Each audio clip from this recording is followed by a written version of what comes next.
به نام خدا. سلام، مخلصم، مجتبی فرج‌الله پور هستم. قسمت اول از رادیو پیوست.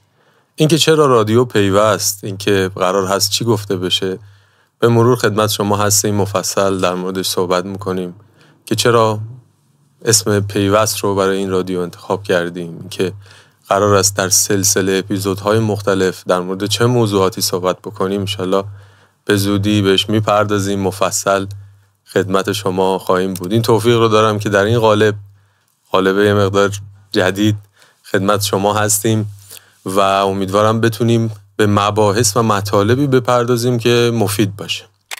قسمت اول از این رادیو رو اختصاص دادیم به گفتن نکاتی به داوطلبین عزیز آزمون‌های مختلف حقوقی، چون حقیقتاً با توجه به اتفاقاتی که افتاد در سال 1404 این عزیزان رو مستحق شنیدن مطالبی دونستم که طی این سالها جمع‌آوری کردیم و احساس کردم لازم هست حتما این مطالب رو با شما در میون بذاریم. پس تا انتهای این اپیزود گوش بکنید. امیدوارم که با بهره‌مندی از مطالبی که خدمتتون گفته میشه بتونید مسیر هموارتری رو پیش رو داشته باشید، بتونید با دشواری کمتری مسیر رو پشت سر بذارید.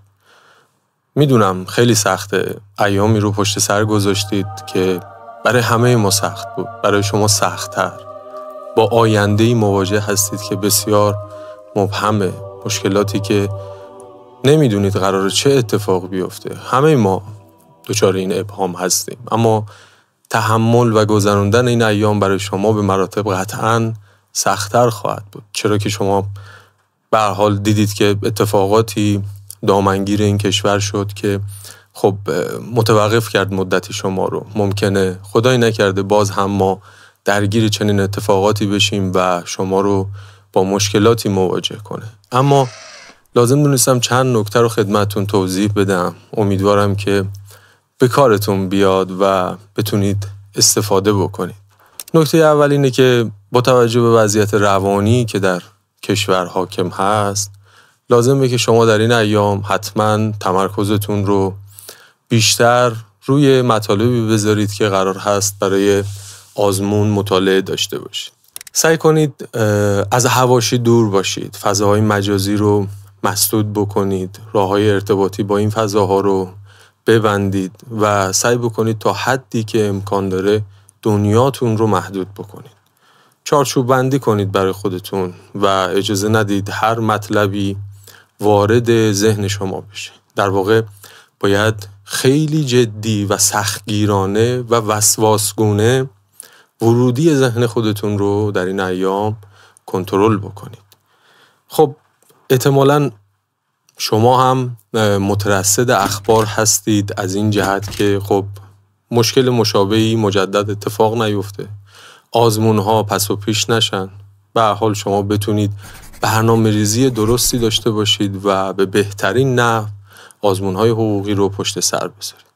آزمون پیش رو آزمون وکالت هست که کمتر از 4 ماه تا این آزمون‌ها باقی مونده. چند نکته رو من در خصوص نحوه مطالعه و اینکه چطور میتونید ایام رو بهتر پشت سر بذارید خدمتون عرض میکنم. نکته اول اینه که حتما سعی بکنید مطالعه‌تون چارچوب داشته باشه، با برنامه باشه. باید روتین داشته باشید، باید با دیسیپلین رفتار بکنید. یعنی چی؟ یعنی از صبح که قرار هست مطالعه رو شروع کنید بدونید از چه ساعتی تا چه ساعتی قرار هست شما مطالعه بکنید. حتما نظم بدید به برنامه هاتون، اینکه از ساعت مثلا 7 صبح تا ساعت 10 شب 11 شب قرار هست این مطالب مطالعه بشه.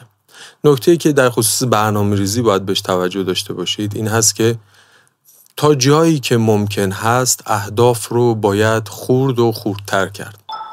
من مثال یک پازل رو براتون میزنم. این که شما یک پازل رو در نظر بگیرید، این قطعات که هر کدوم در جای درستش قرار بگیره شما نهایتاً با یک خروجی کاملی از این پازل مواجه خواهید شد. پس اینکه در آینده و بعداً چه اتفاق خواهد افتاد فعلا موضوع بحث ما نیست. فعلا طی کردن برنامه روزی هست که ما پیش رو داریم. پس باید طوری برنامه‌ریزی کرد که هر پازل، هر تکه از این پازل در جای درست خودش قرار بگیره. نکته بعدی که باید بهش توجه داشته باشید این هست که حتما مطالعتون رو باید در طول روز پارت بندی کنید. اینکه هر 1 ساعت و نیم 2 ساعت حتما 1 رو 20 دقیقه استراحت رو داشته باشید و سعی بکنید هر 2-3 روز شما انتهای شب رو به یک کاری اختصاص بدید که از فضای درس فاصله بگیرید و روحیتون رو عوض بکنه. ببینید با توجه به قوانین فعلی و اتفاقاتی که سالهای گذشته شاهدش بودیم، خیلی راحت عرض بکنم خدمتون، گرفتن پروانه وکالت مشکل نیست در حال حاضر، اما ما تا وکیل شدن راه درازی رو در پیش داریم و راه سختی که پایه و اساس اون دقیقاً همین ایامی که شما هستید پایه و اساسش بنا میشه و شما باید این ایام رو به نحوی پشت سر بذارید که بعداً بتونید بهره ببرید. خشت اول گر نهد معمار کج تا ثریا می رود دیوار کج. این خشت اول که مطالعه پیش از آزمون شما هست رو باید خیلی جدی بگیرید. اینکه مطالب رو عمیق مطالعه کنید. نخونید صرفاً با این هدف که پروانه وکالت بگیرید. خبری نیست حقیقتاً. پروانه وکالت صرفاً دری هست و شما بعد از باز کردن اون وارد مسیری میشید که باید از اندوخته هاتون برای گذراندن اون مسیر استفاده بکنید. خب خیلی مهمه از این که شما این ایام رو چطور پشت سر میذارید. چند ماه باقی مونده، 2 ماه، 3 ماه، 4 ماه باقی مونده به آزمون، ایام به شدت طلایی و حساسی هستن. خب این که در گذشته چه شرایطی داشتید، چطور پشت سر گذاشتید اصلا مهم نیست. این که از الان به بعد رو شما چطور مطالعه میکنید، چطور پشت سر میذارید خیلی مهمه. من همکارانی رو میشناسم که خب الان وکیل شدن و ماهای آخر سرنوشت اونها رو تغییر داد و بسیاری از عزیزانی رو میشناسم که خب با قدرت مطالعه کردن ولی خب ماهای آخر رو اونجور که باید نتونستن پشت سر بذارن و با مشکل مواجه شدن. مطالعه دروس مربوط به آزمون‌های حقوقی بخشی از ماجرا هست. میتونم بگم 40% ماجرا هست. 60% دیگه اینکه چطور مطالعه میکنید، اصول مطالعه رو بدونید، چه منابعی رو میخونید، چقدر میخونید و عرضم به خدمت شما که تغذیه‌تون رو به حال به شکل درستش داشته باشید، خواب کافی داشته باشید، از استرس فاصله بگیرید، ورودی‌های ذهنتون رو کنترل بکنید، فضای مجازی رو اسکرول نکنید و اینکه متمرکز رو درس باشید، از حواشی، از آدم‌هایی که شما رو از مسیر در واقع متوقفتون میکنن فاصله بگیرید. خب همه اینها خیلی مهمه. مسیری که شما طی میکنید، اینکه از چه مسیری میرید، اینکه از چه راهی گذر میکنید برای رسیدن به هدفتون خیلی مهمه. من مثال میزنم، شما فرض کنید میخواید برید اصفهان. خب شما اگر مسیری که طی میکنید به اصفهان در واقع منتهی نشه، عملا هر چقدر اون مسیر رو ادامه بدید خب به هدفتون نخواهید رسید. اما اگر مسیر درست رو انتخاب کنید، با گذروندن به حال یک مسافت مشخصی میتونید به هدفتون برسید. این که بهش اشاره کردم رو خیلی توجه داشته باشید. پس مسیری که ما انتخاب میکنیم برای رسیدن به هدف خیلی مهمه.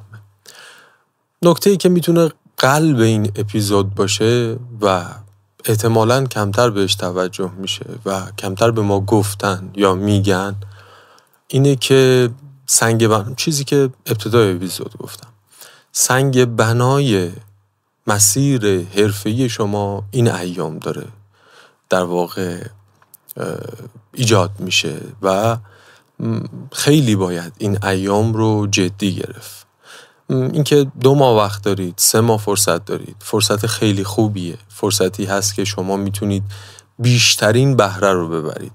پس اینکه چی میخونید، اینکه چطور استراحت میکنید، اینکه چطور پارت بندی میکنید، اینکه چه مطالبی رو با چه سبک و سیاقی پشت سر میذارید، خیلی میتونه حائز اهمیت باشه. مربی شما کی هست؟ پشتیبان شما کی هست؟ چه کسی داره شما رو کوچ میکنه؟ خیلی میتونه در آینده حرفه‌ای شما اثرگذار باشه. من شاید خودم برگردم به عقب، برگردم به اون ایامی که مطالعه میکردم برای آزمون وکالت، خیلی نوع ایام رو بیشتر جدی میگرفتم. من شاید باورتون نشه، خیلی از اتفاقاتی که هنوز داره میفته زمینش و منشأش همون ایامی هست که من برای آزمون وکالت مطالعه میکردم. اینکه بعد از آزمون وکالت با توجه به اینکه خب تعداد زیادی وکیل داریم که آینده حرفه‌ای ما قراره چه اتفاقی بیفته، درصد خیلی زیادیش برمیگرده به همین ایامی که شما دارید پشت سر میذارید. مثالی عرض میکنم خدمتون. ببینید، فرض بگیرید خدای نکرده ماشینتون دچار یک سانحه‌ای شد یا یه اتفاقی براش افتاد. شما میگردید بررسی میکنید، تحقیق میکنید اینکه چه کسی کارش در اون زمینه‌ای که شما بنا دارید بهش مراجعه بکنید قوی تر هست، کارش بهتر هست. حتی اگر نزدیک شما مثلا به فرض صافکاری، شاید نزدیک شما چند صافکاری وجود داشته باشید، خب فاصله خیلی کمی داشته باشید، اما شما ترجیح میدید که یک مسافت طولانی رو طی بکنید و برید سراغ کسی که در این حرفه به حال تبحر بیشتری داره، آپدیت هست، به روز هست، از ابزار روز استفاده میکنه. قطعاً کسی که میخواد تمام زندگیش رو بعداً به شما بسپاره، پروندهش رو به شما محول بکنه، انجام کارش رو عرضم به خدمت شما که به شما بسپاره، یقیناً مؤلفه هایی رو در شما باید ببینه که این مؤلفه ها اون شخص رو ترغیب بکنه که به شما مراجعه بکنه. اینکه این مؤلفه ها چطور ایجاد میشه، بخش عمده‌ایش همین ایام هست، همین مباحث تئوریکی هست که شما مطالعه میکنید. تأکید میکنم باز هم از حواشی باید خیلی فاصله بگیرید. اینکه فلانی وکیل شد ولی خب اون نتیجه‌ای که دلخواهش بود رو نگرفت، اینکه فلانی سردفتر شد به حال اون شرایطی که پیش بینی میکرد اتفاق نیفتاد، اینها مثال نقضش هم وجود داره. یعنی مقابلش هم مثال‌های وجود داره، اشخاصی که تو همین ایام اومدن وکیل شدن، سردفتر شدن، تونستن موفق بشن. ولی خب این راز این موفقیت چه چیزی بوده؟ نگاهی بود که این شخص نسبت به مسیر داشت و برای طی کردن این مسیر حسابی خودش رو مجهز کرد. اینکه فکر کنید بعد از اینکه پروانه وکالت گرفتید همه چیز تموم شد، شما به حال پرونده میگیرید، وضعیت فرق میکنه، به حال به یک درآمدی میرسید. خب نه، این چنین نیست. شما در واقع بعد از گرفتن پروانه وکالت ابتدای مسیر وکیل شدن قرار میگیرید. یعنی تازه شروع میشه، تازه شما باید بجنگید. خب اگر زمینه مناسبی رو در این ایام ایجاد نکنید، بعدها با یأس و ناامیدی مواجه میشید که شما رو متوقف میکنه. پس خیلی باید مباحثی که این ایام شما مطالعه میکنید رو جدی بگیرید و درست پشت سر بذارید. اینکه در آینده قراره چه اتفاقی بیفته، اینکه آیا دوباره ما اتفاقی مثل جنگ رو خواهیم داشت یا نه، یا اینکه مسیر خیلی خوب و بدون دغدغه پشت سر گذاشته میشه، همه اینها احتماله. مثلا زندگی ما بر پای احتمالاته، نمیدونیم یک ساعت بعد قرار چه اتفاقی بیفته، اما همین یک ساعتی که قرار هست پشت سر بذاریم رو باید به بهترین شکل پشت سر بذاریم. نکته مهمی که برای رسیدن به موفقیت و در واقع اخذ نتیجه مطلوب باید مد نظر خودمون قرار بدیم، استمرار هست، تداوم هست. شما با استمرار، با تداوم قطعاً به نتیجه مطلوب خواهید رسید. یه جمله خیلی درستی شنیدم از یه بزرگی: برنامه داشتن مهمه اما برنامه ریزی کردن مهمتره. اینکه شما ممکنه تو مسیر با موانعی مواجه بشید که مجبور بشید بارها برنامه‌تون رو تغییر بدید. اما همین که هر باری که شما با یک مانع مواجه میشید و بلافاصله مجدد برنامه‌ریزی میکنید و ادامه میدید، این دقیقاً همون نقطه‌ای هست که شما رو میبره به سمت موفقیت، به سمت کسب یک نتیجه درست. ببینید، قرار هست تو این اپیزود خیلی صمیمی و خیلی خودمونی با هم صحبت بکنیم. این حرفای انگیزشی نیست، حرفایی نیست که یک سخنران انگیزشی یا یک مطالب روانشناسی زرد، نه، مسیری هست که من خودم به شخص پشت سر گذاشتم، تجربه‌ای که خودم کسب کردم، مسیری که هم قبل از رسیدن به نتیجه رو پشت سر گذاشتم و هم بعد از رسیدن به نتیجه مسیر، موانع و مشکلات رو شاهد بودم. و کسی داره این نکات رو بهتون میگه که خودش با موانع متعددی دست و پنجه نرم کرد، اما خب به لطف خدا مانعی نشد که من به مسیر ادامه ندم. دقیقاً همون نقطه‌ای که یکی به نتیجه میرسه و یکی به نتیجه نمیرسه، مانعی هست که شما رو متوقف میکنه. یکی بلند میشه مسیر رو ادامه میده، یکی دیگه متوقف میشه برای همیشه و از ادامه مسیر میمونه. پس اینکه مانعی در طول مسیر اتفاق میفته یک امر طبیعی هست و برای همه این اتفاق به وجود میاد. اینکه اون شخص بتونه این مانع رو پشت سر بذاره خیلی مهمه، حائز اهمیته.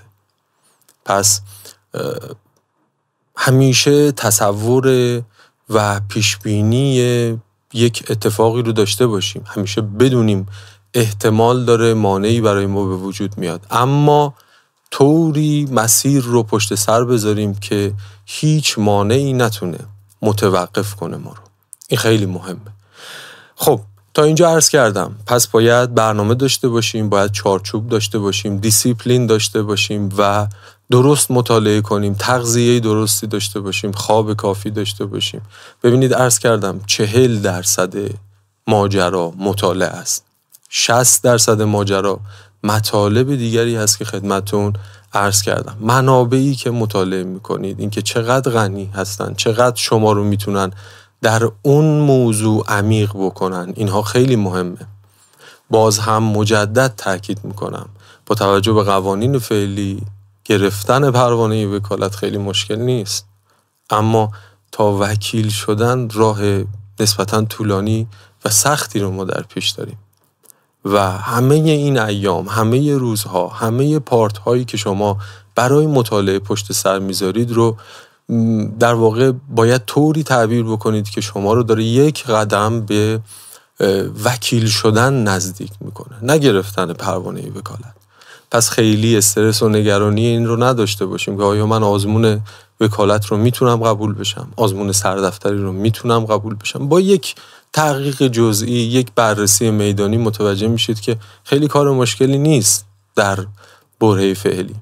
اما این که بتونید این ذهن رو منسجم بکنید، مسیر رو ادامه بدید، قوی پشت سر بذارید، عمیق بخونید، نگاهتون نسبت به مطالبی که مطالعه میکنید تغییر بکنه و یک نگاه عمیقی داشته باشید به مطالب، این خیلی مهمه.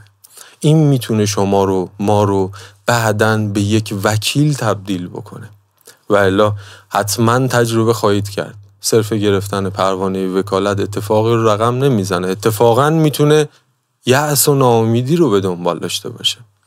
پس حتما باید ما یک وجه تمایزی ایجاد بکنیم که بعداً اقبال رو در جامعه داشته باشیم، اقبال رو در فامیل داشته باشیم، اقبال رو در اطرافیان داشته باشیم. خب این وجه تمایز قدم اولش میتونه همین ایام باشه، در ادامه میتونه تحصیلات تکمیلی باشه که پیشنهاد میکنم و توصیه جدی میکنم حتما مستمر تا اولین آزمون، در خصوص حالا تحصیلات تکمیلی دارم عرض میکنم، تا اولین آزمون حقوقی بعدی مطالعه‌تون رو ادامه بدید.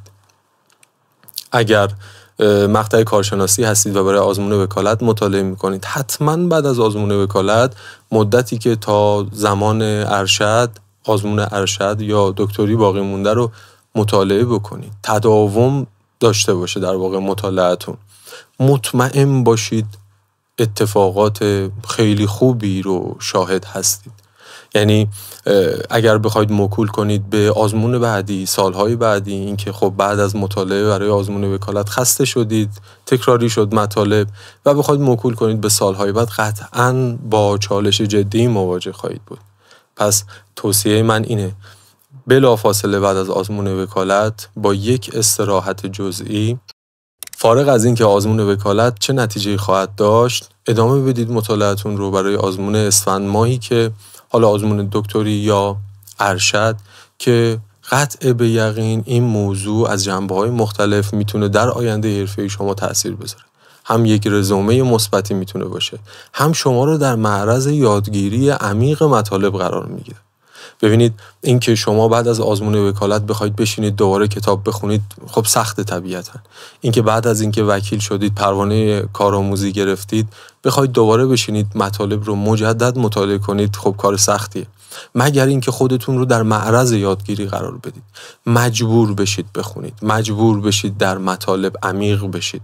همین موضوع باعث میشه که شما چند باره مطالب رو تکرار میکنید، چند باره در معرض یادگیری قرار میگیرید و همین موضوع مطالب رو برای شما عمیق میکنه.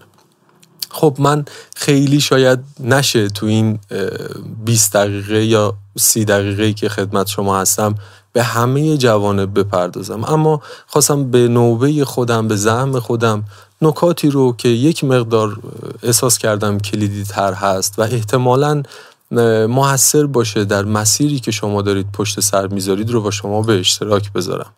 امیدوارم که این مطالب مفید بوده باشه و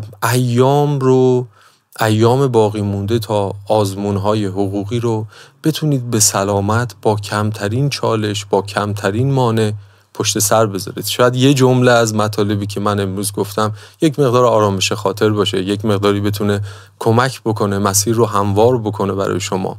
امیدوارم که این اتفاق افتاده باشه و من هم این قول رو میدم تا حدی که این امکان وجود داشته باشه باز هم این مطالب رو با شما به اشتراک بذارم تا روز آزمون، که انشالله عزیزانی که امسال با شرایط سختی مواجه بودن، مسیر سختی رو پشت سر گذاشتن، هرچه راحت‌تر با موانع بعدی مواجه بشن و چالش ها رو خیلی بهتر و راحت‌تر پشت سر بذارن.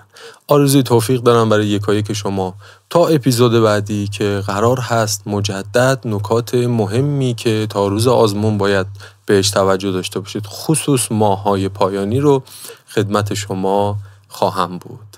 آرزوی توفیق دارم. خدا نگهدارتون.